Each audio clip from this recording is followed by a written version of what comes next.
Hi, and welcome to this week's Wu Wei Wisdom Life Lessons teaching.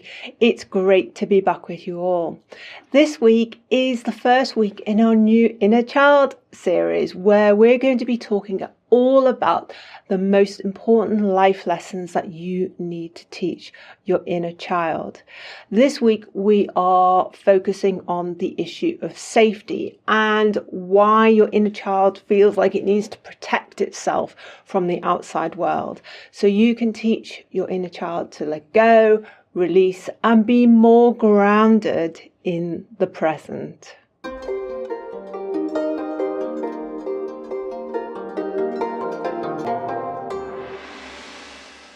Okay, David, so a lot of people struggle with their fearful inner child, and this inner child within us is often scared of what might happen, what could happen, ruminating on what's happened in the past, and then it's going to happen again.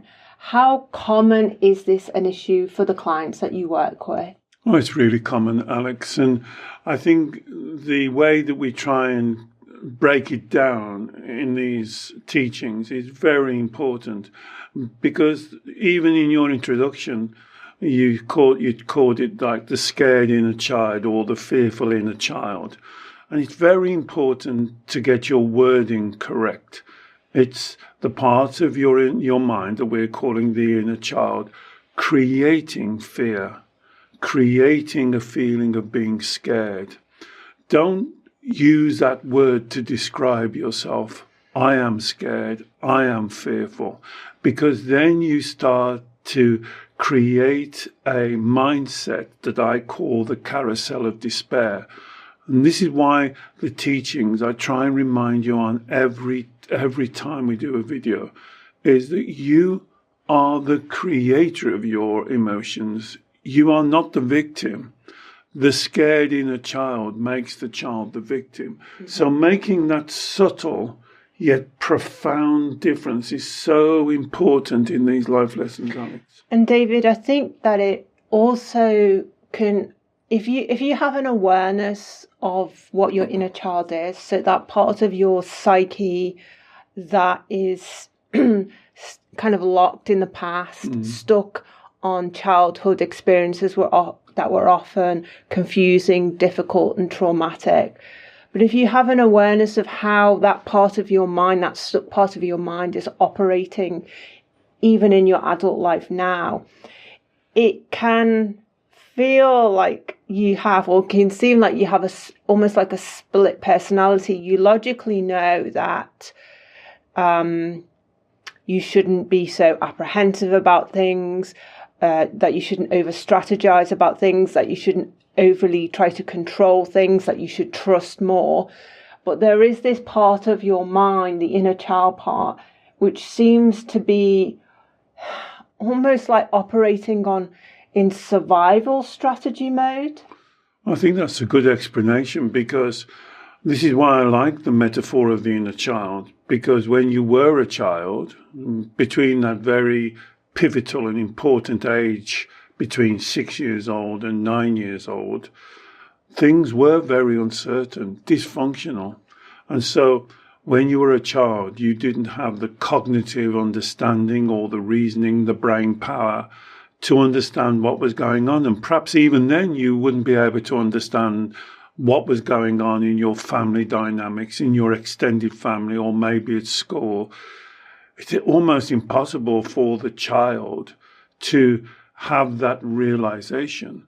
So what the child does, as all children do, is to create emotions, because they're hoping that when someone else sees their emotion, sees that they're struggling, sees that they're fearful, sees that they're scared, they will then adjust their actions to make it more beneficial for the child.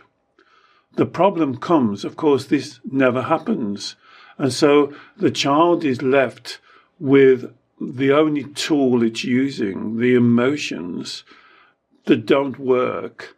But then what the child does, and as you grow older, you use that emotions more and more and more to try and get the result of getting the outside world into a position that you're comfortable with, that's right for you.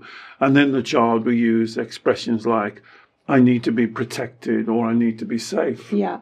And also, I mean, I'm smiling really because, as you say, as a child, there is a certain, our outside world does kind of adapt to us.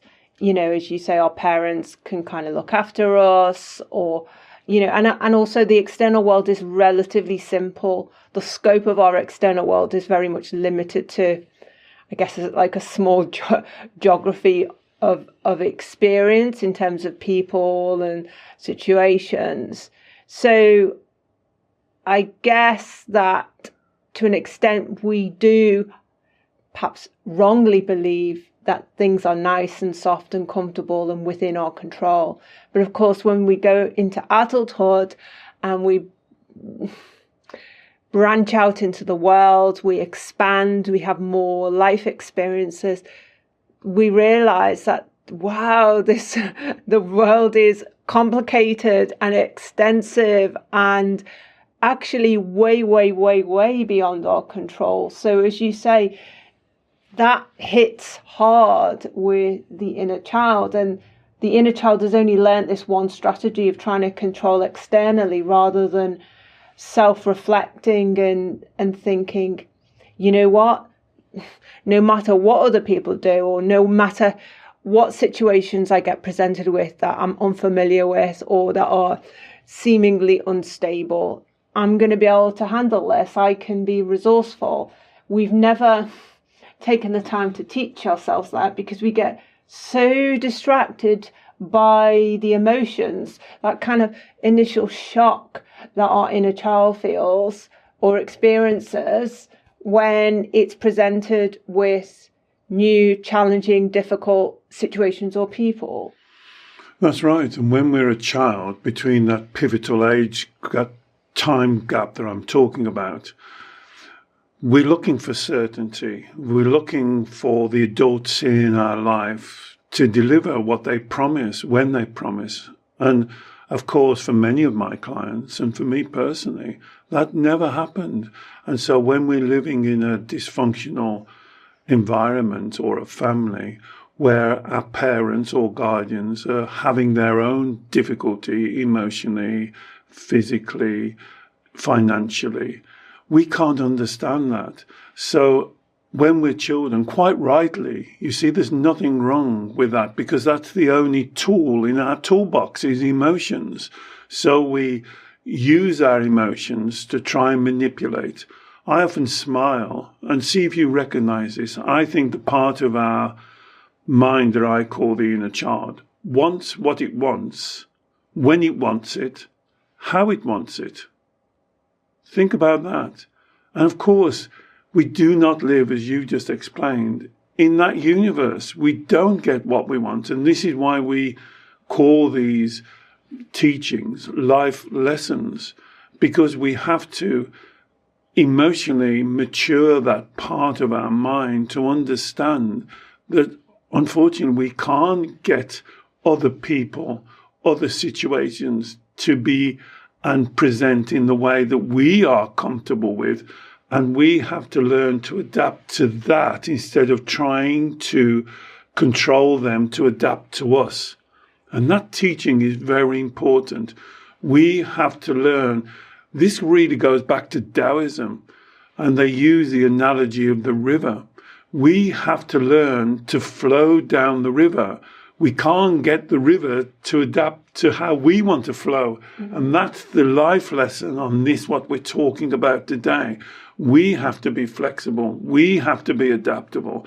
We have to resort to our resilience, to our inner knowledge. And we have to be able to be flexible and adaptable and move and reach our potential. But David, if we want to teach this to our inner child, to allow it to release this need for control, safety, protection from essentially what it believes is a nasty outside world or nasty people or uncomfortable and painful emotions that it's actually creating itself, How do we do that? Because to my mind, if we say to the inner child, well, no, actually now you've got to learn how to be resourceful. You can't just control the external world. I don't think that would be very well received by our inner child, to be honest. How do we communicate this and teach this to the inner child and get the inner child to accept this in a way that is not going to get a huge amount of resistance and blocking from that part of our mind? Okay, so let's just go back to the basics. When we're talking about the inner child, we're talking about a part of your mind that you may already recognize. You may call it your subconscious mind or your ego. I prefer to call it the inner child to answer this question that Alex, you just raised. Because I want you to imagine this part of your mind that's using the emotions, that sometimes can be very stubborn and obstinate and want things their way and throw temper tantrums, or what the Taoists call squealing piglets. Have you ever been in that squealing piglet mode where you're just jumping up and down and you almost forget the reason why you're doing it? So this is why I like the metaphor of the inner child, because we have this part of the mind that's almost locked in a childhood view of the world. But then we have the other side of us that I call Shen, your spirituality. And again, it's very important to say that when I'm talking about Shen or your spirituality, I'm not talking about anything supernatural or outside of you. I'm talking about something that's innate and inherent with you. So then you can set up, when you're doing this self-development, this self-awareness, the scenario that you are the spiritual parent teaching your spiritual child. And this idea for me becomes very powerful, because when you're taking time, which I hope you do, to do a little bit of introspection and self-work, when you're meditating, you can set up this scenario that you become the parent teaching your inner child and dealing with their responses. And when I work with clients, I see that as my role.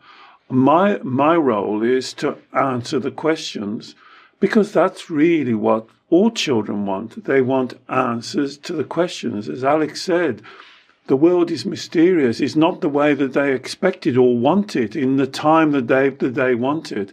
And so you have to be able to answer their questions. And this is why we do these teachings, to give you that information, because some of these questions the inner child asks you, I'll tell you one of the most difficult ones. It's not fair. It's unfair. To be able to answer that and to teach the inner child so it grows emotionally is a wonderful gift and a spiritual gift. So when the inner child says, I can't handle this, I can't accept this, this is making me extremely uncomfortable, this situation is unfair, what would you say? What should we say to our inner child to provide a reassurance and a redirection in its thinking? Thank you. So what I would say, and we teach this, and there's many videos on this, is the golden thread question. Why do you believe it's unfair, sweetheart? Why do you believe it's unjust? That why question, the golden thread, turns it around. And now what you're doing, you're getting that part of your mind to think, rather than saying, I want it now, it should be the way I want it, and you're trying to give it to it. You're now entering into a much deeper conversation. Why do you believe it's unfair? Could you describe what unfairness means? This is a question I ask a lot of my clients. What do you mean by unfairness? So I understand. Basically, they mean, it's not the way I want it. So the next question is, why do you believe the world, people, should be the way you want it? And those questions, Alex, open up a dialogue that I would call a meditation, that you can sit quietly with yourself in your own self-talk, and you're not going crazy. We all have self-talk, but you can sit quietly and explore what you mean. Why does it want things the way it wants it, when it wants it? And the normal answer will be, because of my emotion. And then here's the $64,000 question. Sweetheart, do you believe you create your emotion? And this is normally the crux of the matter. That intellectually you accept and believe that you create your emotions, but the inner child part of your mind doesn't want to accept that, because if it did, you're taking away its main weapon. Once it has to admit that it's creating the emotion, it's now the only tool it has in its toolbox has been taken away from it. I think, David, the issue here that you're just kind of shining a light on is that we don't make that connection.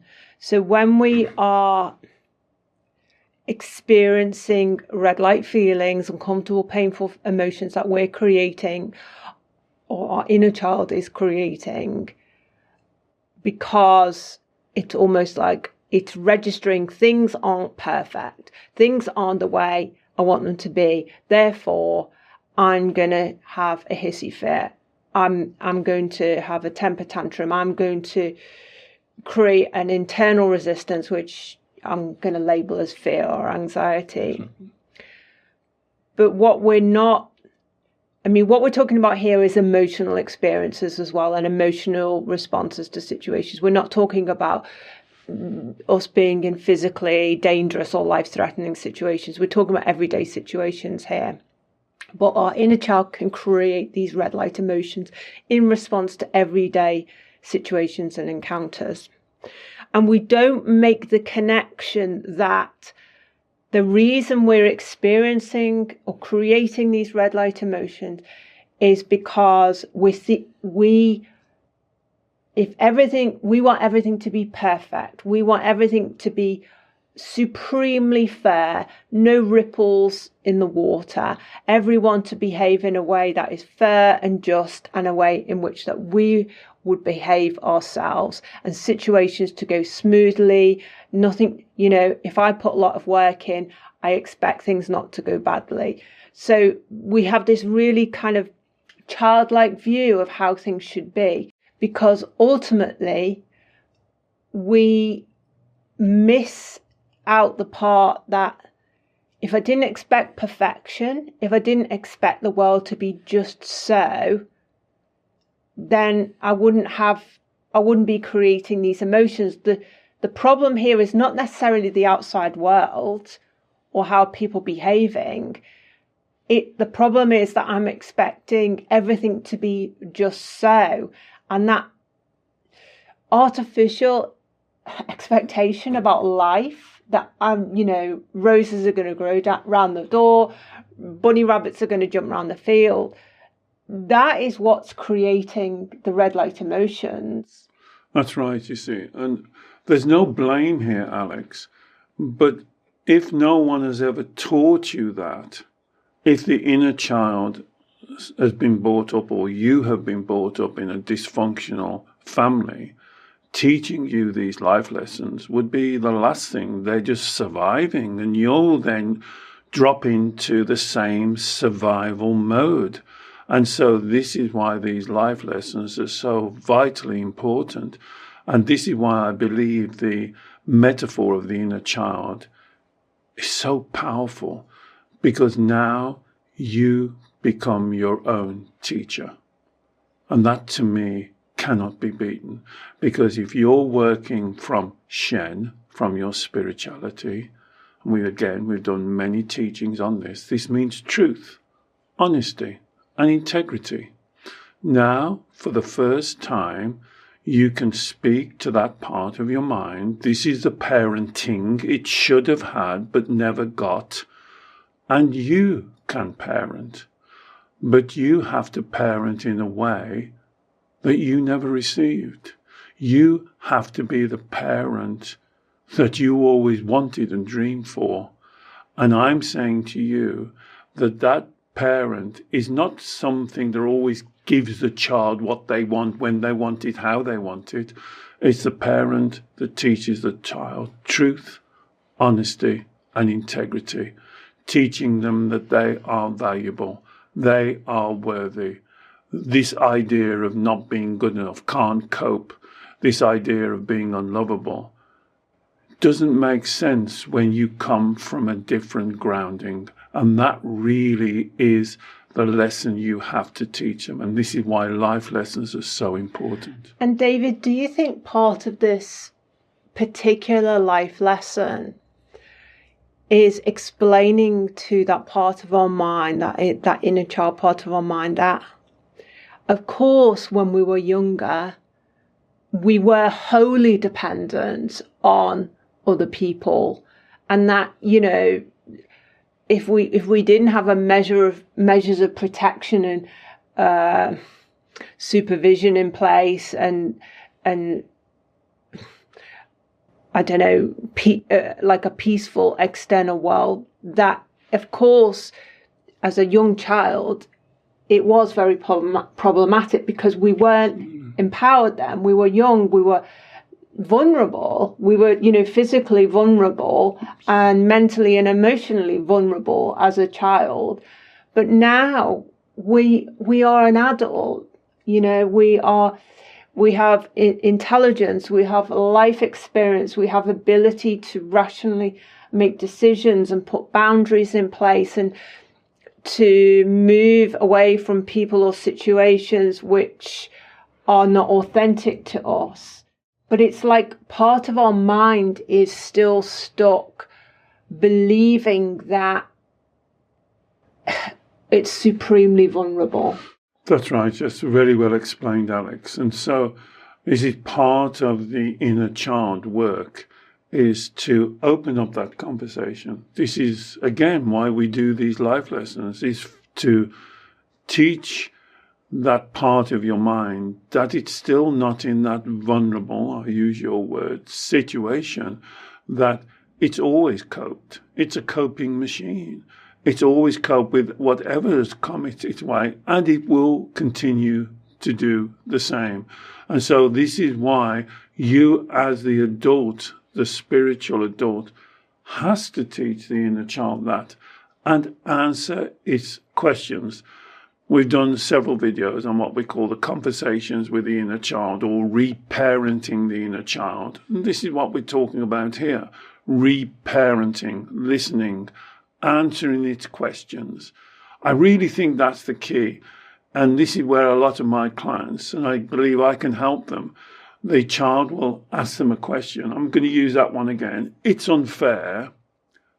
And they don't know how to answer that. They don't know what the answer is. And I have to show them and give them a technique like I just did. Oh, so what do you mean by unfair?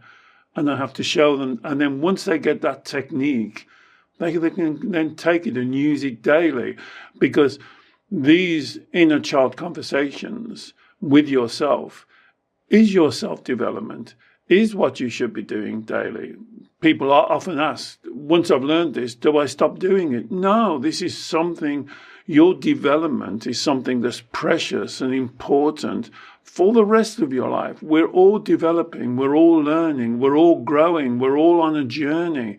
And so learning how to do this, I guess the word is efficiently, easily, with joy, with happiness. We did a teaching a few weeks ago about being happy and being joyful, and doing this with a little bit of fun with the inner child. So it lifts this in, rather than being a drudgery, to something that you do for 5-10 minutes a day, self-talk while drinking a cup of coffee or a cup of tea, reflection while going for a walk, and just spending that time with yourself and bringing yourself into this oneness where there's no separation between you and your inner child. You're just one entity working together to reach your potential. And David, I'm wondering, you know, just in terms of practical things that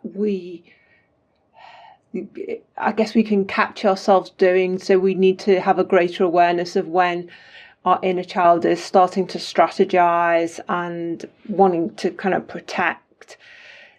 If we catch ourselves ruminating on the past and then looking for confirmation bias of things that have gone wrong in the past, and I must protect myself from that happening again in the future, or we catch ourselves imagining worst case scenario outcomes in the future, they again are all signs that the inner child is strategizing, creating fear, wanting to protect itself, wanting to control things it can't control, and that we need to bring our inner child into a more grounded, present moment state.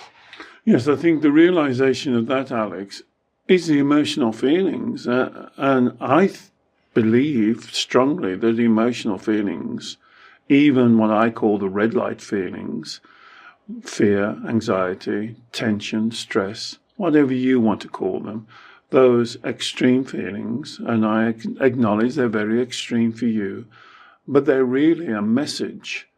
They're really a cry out for help from your inner child, wanting this guidance that we've been talking about in this teaching, wanting someone to listen to them and give them the answer. I've worked with this for so many years, and one thing I know for sure, the inner child might be stubborn. They might dig their heels in. They may not want to move, but the inner child is not stupid. And once you find a way to open that dialogue, to reparent, to answer its questions, you'll be amazed. And I'm not talking about years or months. I'm talking about weeks or maybe a month or two. That how quickly this can change. This is not easy, but it is simple. You have to be the parent that you never had. You have to walk down a different path. I love what the Taoists say. You have to walk in fresh snow. You have to make your own footsteps. You have to use that honesty, truth, and integrity as your signpost.